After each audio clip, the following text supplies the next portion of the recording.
Hello students, welcome to third video lecture on multiple choice questions in classical electrodynamics. Now I am going to discuss here magnetostatics.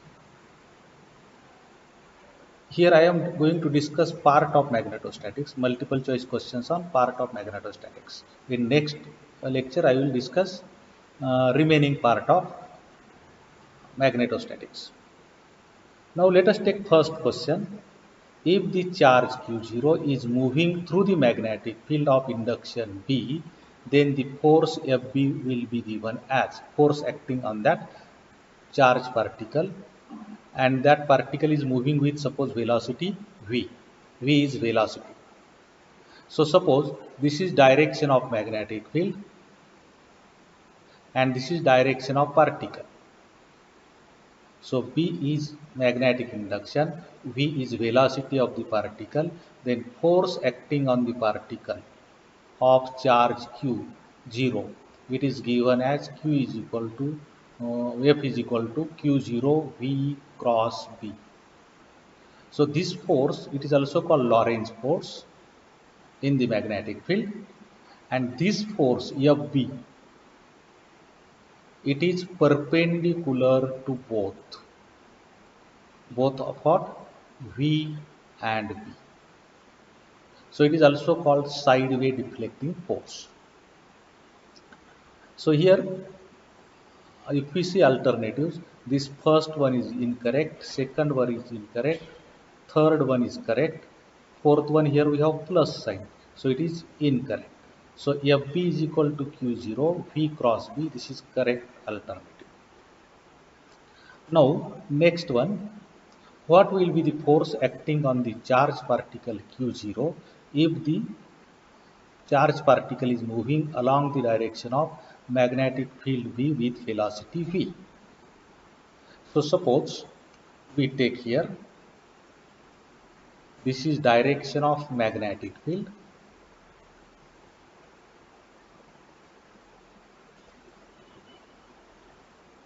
and this is direction of magnetic field B, and if we take suppose charge particle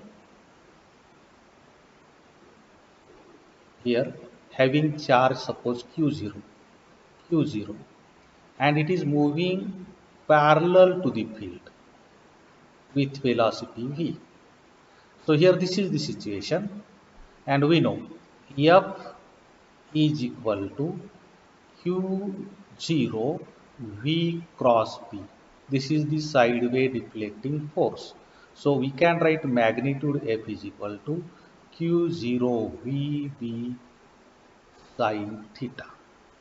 Now since B and B are parallel, theta is equal to 0 degree. So sin 0 is 0. So F is equal to 0. So when charge particle is moving parallel to the direction of magnetic field, force acting on the particle is 0. So if we see alternatives here, first one is incorrect, second one is incorrect, third one is correct, incorrect, and fourth one is correct. That is force acting on the particle will be 0. Now next, what will be the force acting on the charge particle Q0 if the charge particle is moving along the direction of magnetic field B with velocity V as shown in the figure. So here this is direction of magnetic field and this is direction of charge particle. So velocity is along this direction, and here angle is given, and that angle is 45 degree. So if we see this equation, F is equal to Q0 V B sin theta. So sin theta, theta is 45 degree. So sin 45 degree is what? It is 1 upon root 2.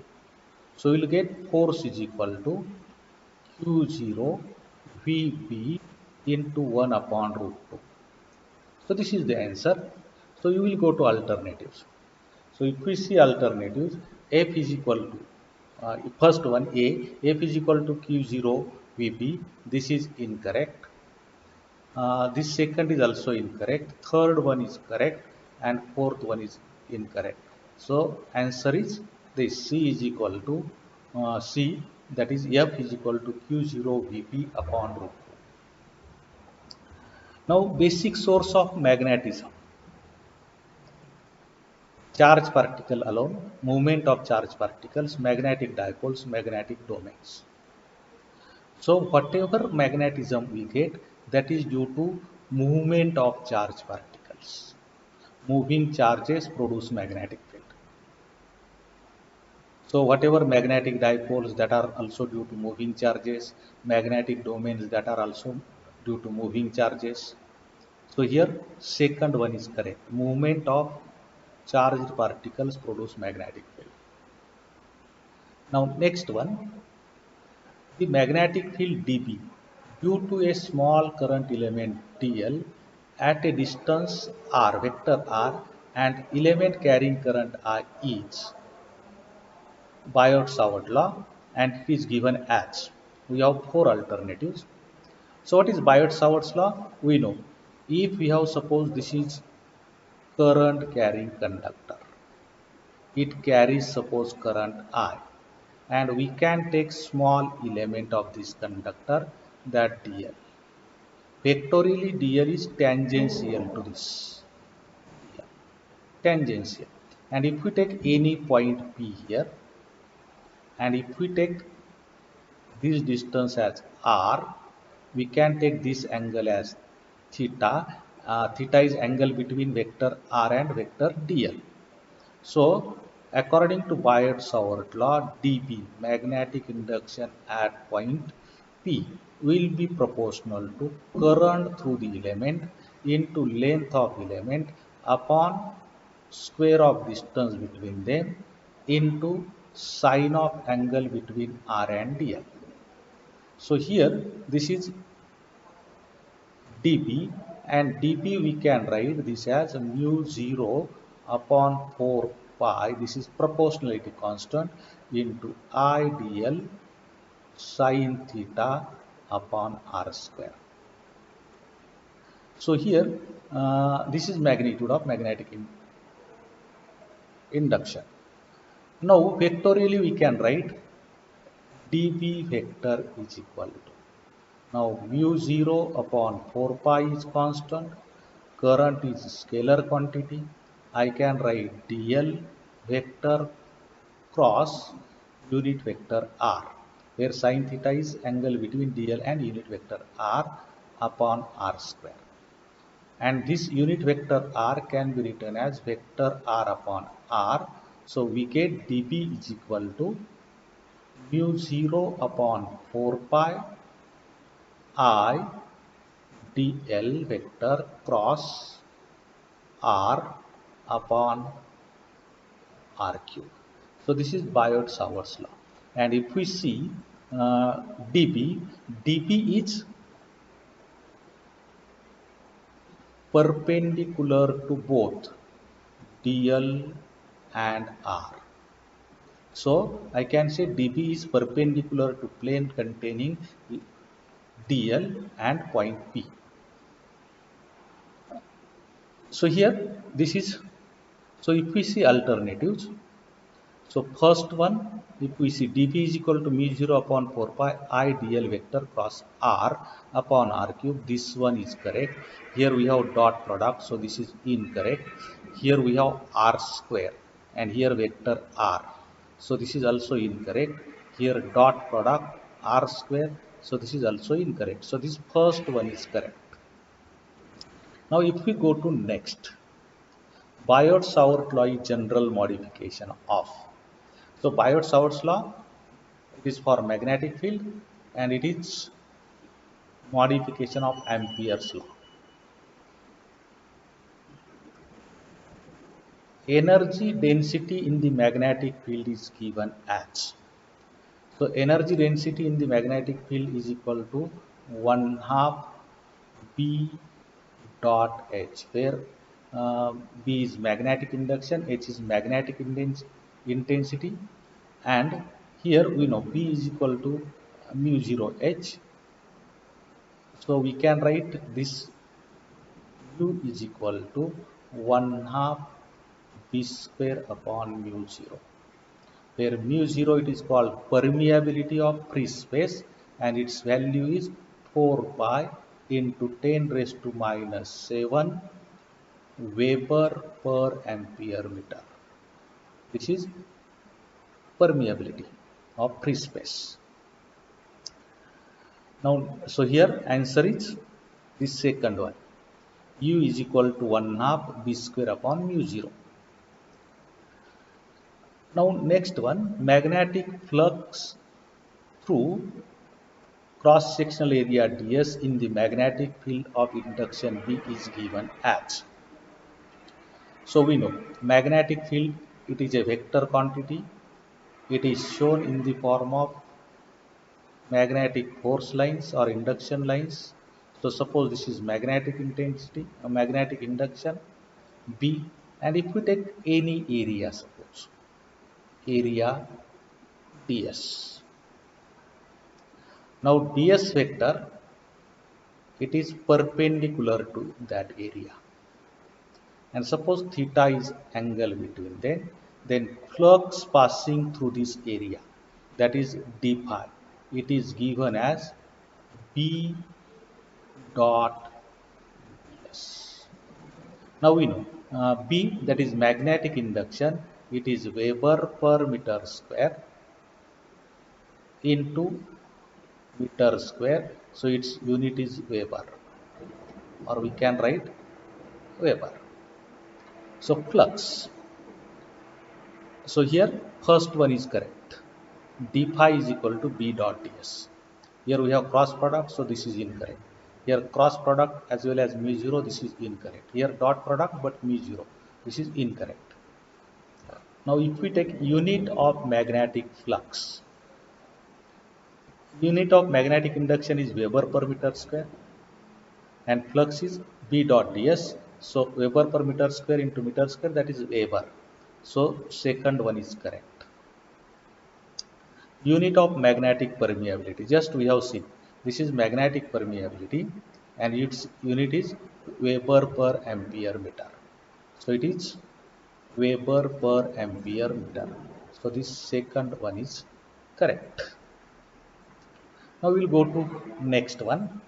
The magnitude of magnetic induction P at a distance r along the very long straight from the very long straight conductor carrying current I will be.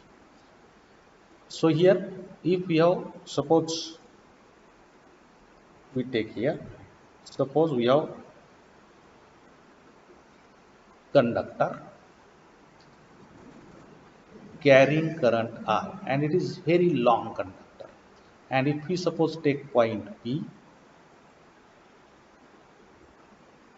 at a distance r, perpendicular distance r, then what is magnetic induction at this point? So we use here a small length element dl, that is along this, so angle between dl and r is 90 degree. Then using dB is equal to mu 0 upon 4 pi I dl upon r square sine theta, and then we integrate over infinite length. We get B is equal to mu 0 I upon 2 pi r. So B is proportional to I and B is proportional to 1 upon r for the infinitely long straight conductor carrying current I. What is direction? We know direction of magnetic induction B at point P. It is perpendicular to both dl and r. So it is perpendicular to plane containing point P and conductor, and it is given by right hand thumb rule. So if this is direction, if we take conductor like this and if we take thumb along the conductor, this is direction of magnetic field. So here if current is moving in upward direction, so here it will be perpendicular to plane of this paper and it is inwards. If point is on this side, suppose, then it is perpendicular to this plane, means here outwards. So in this way we can find direction also. So mu 0 I upon 2 pi r is correct one. So second one is correct. Now the next one, magnetic, here we require magnetic induction. Magnetic induction at a distance r from a long wire carrying current I is zero point 0.8 Tesla.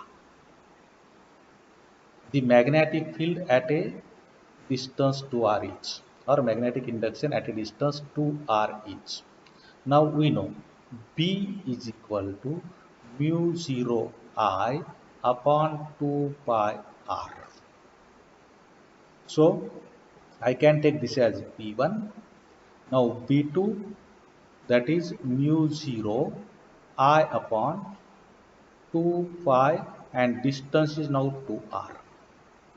So I will get mu 0 I upon 2 pi r into 2. So it is B1 by 2. Now B1 is given. So B1 is 0.8 Tesla. 0.8 Tesla. So what is B2? B2 means at a distance to r. B2 is 0.8 Tesla divided by 2. So we will get here 0.4 Tesla. So here third one is correct. That is 0.4 Tesla.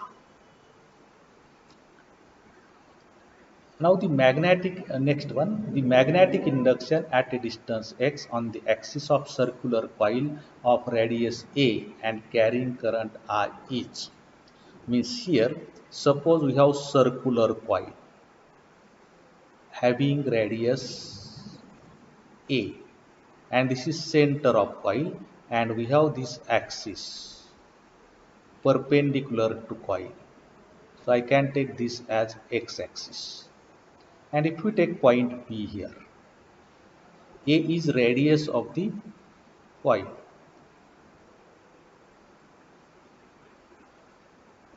Remove this.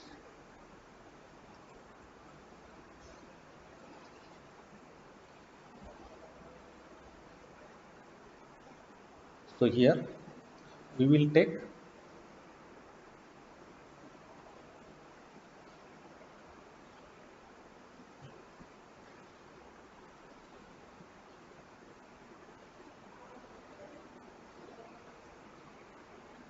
this is suppose circular coil. This is center of coil. I can take this as x-axis. Radius of coil is A.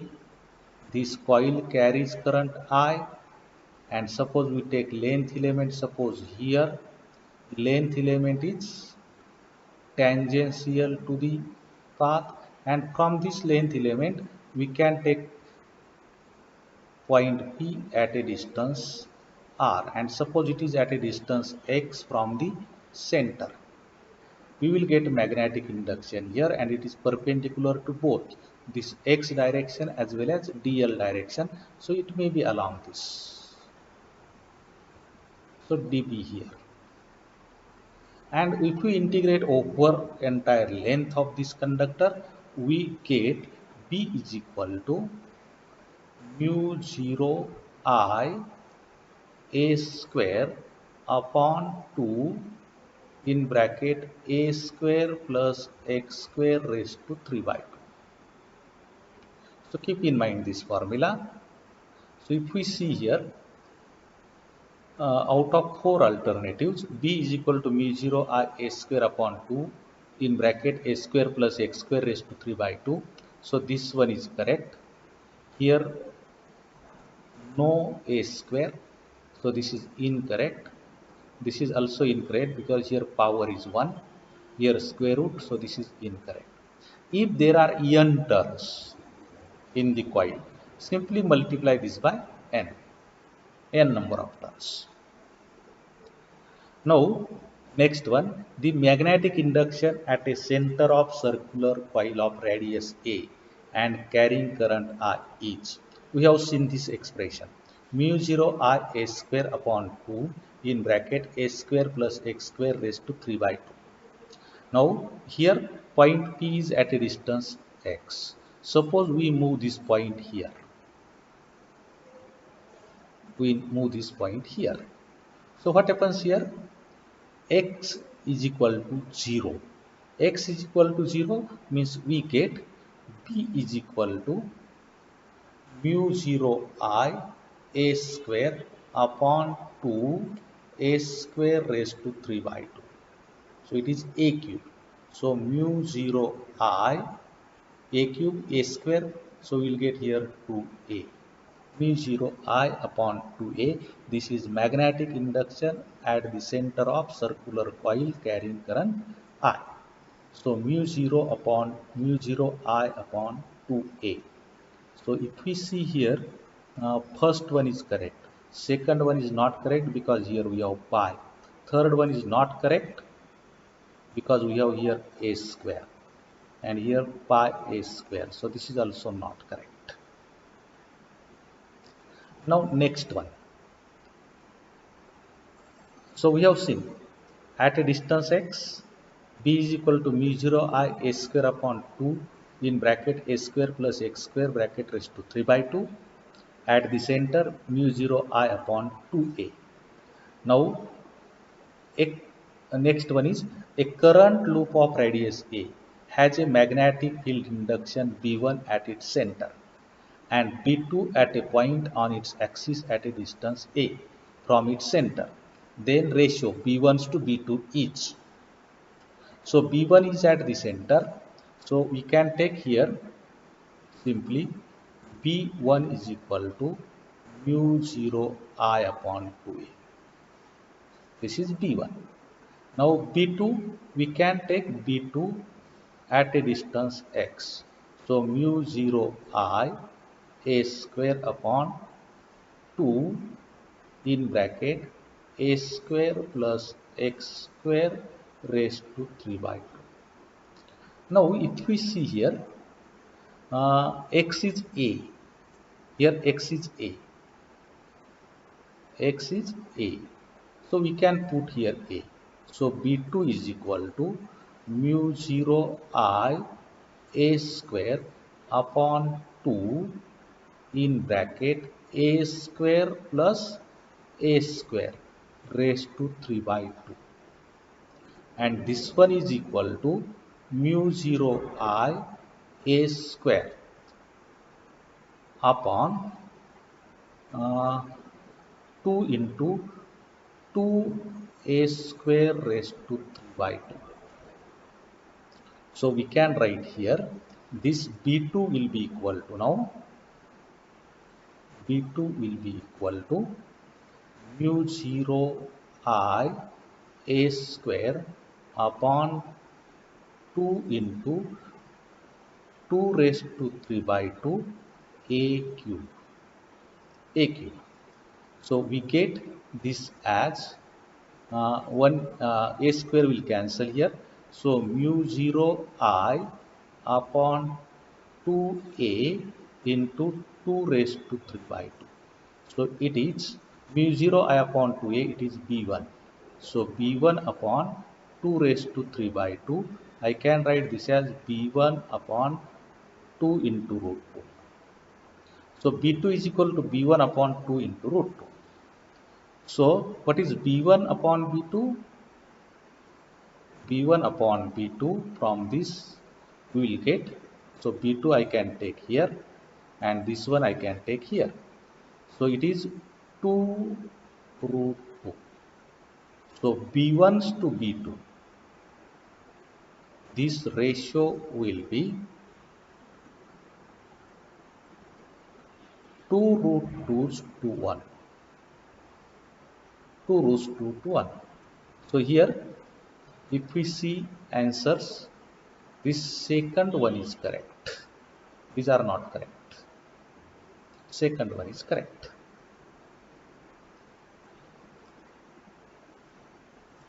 Now the next one, the magnetic field developed at different points on the axial line of a circular coil is directly proportional to the current, inversely proportional to the current, independent of current, directly proportional to the square of current.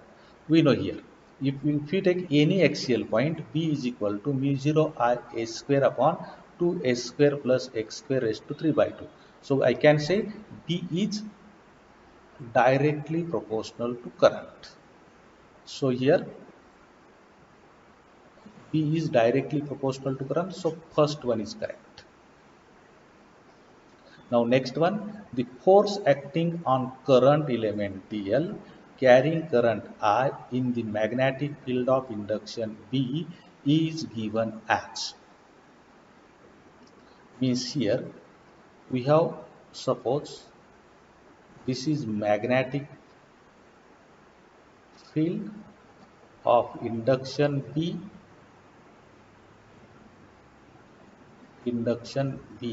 and suppose we take length element dl, so its direction is along this dl, then force will act, and that force is given as F is equal to, if current through this element is I, then I into dl, this is called current element, cross B, and this is called Ampere's law. This is called Ampere's law. And F is what? Perpendicular to dl and B. And direction we can obtain using Fleming's left hand rule. So if we take left hand like this, extend these two fingers and thumb like this. Now if this first finger, it directs the field, and second finger, it directs the current or length element, then this is direction of force. So force is perpendicular to both magnetic field as well as current element. So this is Ampere's law. Now next one, a conductor 10 meter long lies along Z direction with current 1 ampere in the AZ direction. So this one means this one, it is unit vector along Z axis. Find the force if B is equal to 0.04 AX Tesla. Means here AX is unit vector along X axis. So magnetic field is along X axis, that is B. I can take this as X axis. Current element is along Z axis, having length 10 meter, that is L, is along Z axis, and so magnetic field will be perpendicular to them, that is along Y axis. That is according to Ampere's law. So we can write here F is equal to I L cross B. Now what is L? L is L into AZ unit vector. It is along Z axis, and B is equal to, vector B is equal to magnitude of B into unit vector. So we get F is equal to I can write I L AZ cross B AX. So we can write this as ILB in bracket AZ cross AX. Now we know I cross J is equal to K unit vectors. J cross K is equal to I, and K cross I is equal to J. Cross product of unit vector. So this is along Z axis, this is along X axis. So resultant is what? ILB along y-axis. Now I given is 1 ampere, length is 10 meter, and magnetic induction is 0.04 Tesla AY unit vector. So if we find this, we get 0.4 AY. This is force. So if we take here, so force, so out of these one AY. So here we have AY 0.4 AY. This is correct. Here AZ. So this is not correct. This is also not correct. This is also not correct. Now next one, 90. The magnitude of force per unit length between two infinitely long conducting wires carrying current I1 and I2 and separated by distance d each. So here we have two conducting wires. So this is first wire, okay, and I can take this is second wire. And here suppose we take point here O suppose and point P here suppose. So and we will take this distance d. And suppose we take length element here. What is magnetic induction? So current through first wire is I1, current through second wire is I2. So magnetic induction here due to first wire will be equal to, we can call that as B1, that is mu 0 I1 upon 2 pi d. And what is force? Force, if we take here unit length, then force it is, we know ILP sin theta. F is equal to IL cross P sin theta. Now here this is length element. Magnetic field is perpendicular, so sin theta is 90 degree. So we have ILB. ILB. So but current is I2. So we can take means here force acting on second wire F2. So F2 is equal to I2LB. I can take B1 due to first conductor. We get mu 0 I1 upon 2 pi d. And if we take force per unit length, that is F2 upon L, you will get mu 0 I1 I2 upon 2 pi d. So I can write this as force per unit length mu 0 upon 4 pi into I1 I2 upon d. I have taken 4 here, so I have to take 2 here. So here mu 0 upon 4 pi 2 I1 I2 upon d. So this first one is correct. Here d square, here 4 pi upon mu 0. So this is incorrect, this is incorrect, this is also incorrect because we have here d square. So this is about force per unit length. Now two parallel wires carrying current in the same direction attract each other because of magnetic forces between them.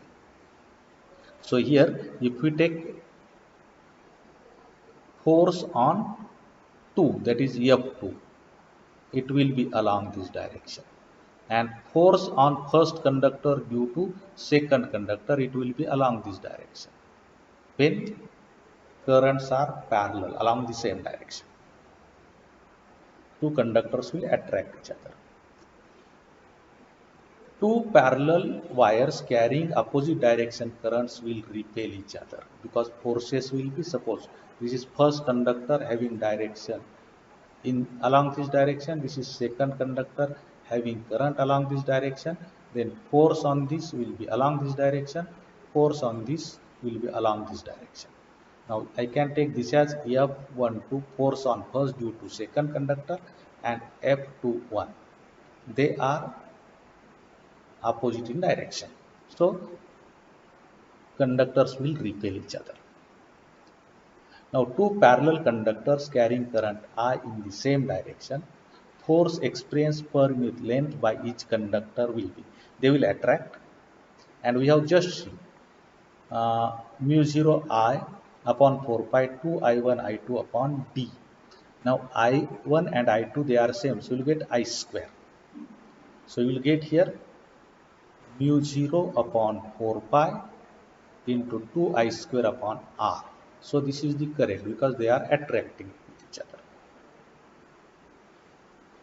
Now two long parallel wires are at a distance 0.1 meter and current of 5 ampere is flowing in each of these wires. The force per unit length due to these wires will be.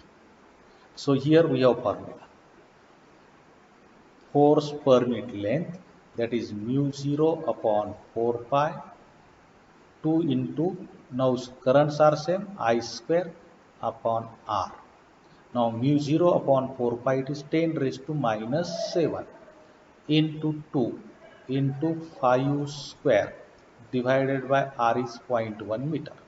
So I can write this as 10 raised to minus 7 into what? 25 into 2, that is 50 divided by 0.1. So if we calculate this, 10 raised to minus 7 into 500, this ratio is. So I can write 5 into 10 raised to minus 5. And what is length? What is unit? Force per unit length. So unit is Newton per meter. So here, if we see alternatives, this first one is correct. Here 10 raised to minus 3. 10 raised to minus 5 but 2.5. 10 raised to, so these three are incorrect. This first one is correct. Now next one. A current carrying loop, small loop, behaves like a small magnet. If A be its area and M its magnetic moment, the current in the loop will be. Now suppose we take current carrying loop.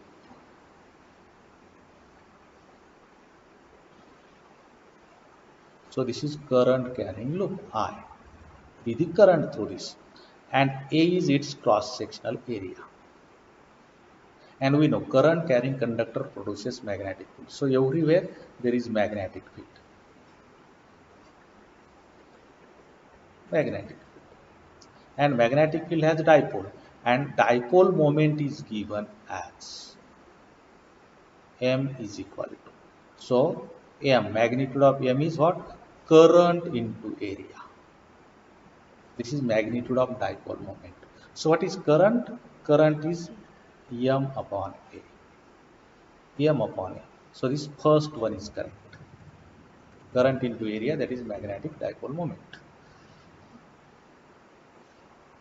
Because current carrying conductor produces magnetic field, so this circular coil or this loop will produce magnetic field. Magnetic field has always two poles, so it has dipole moment, that is called magnetic moment. That magnetic moment is M is equal to current into area, magnitude of that. The Ampere circuital law is given as, means suppose we have magnetic field in this region, and suppose we take loop, some imaginary loop, then I can take length element of that loop. It is tangential to this loop.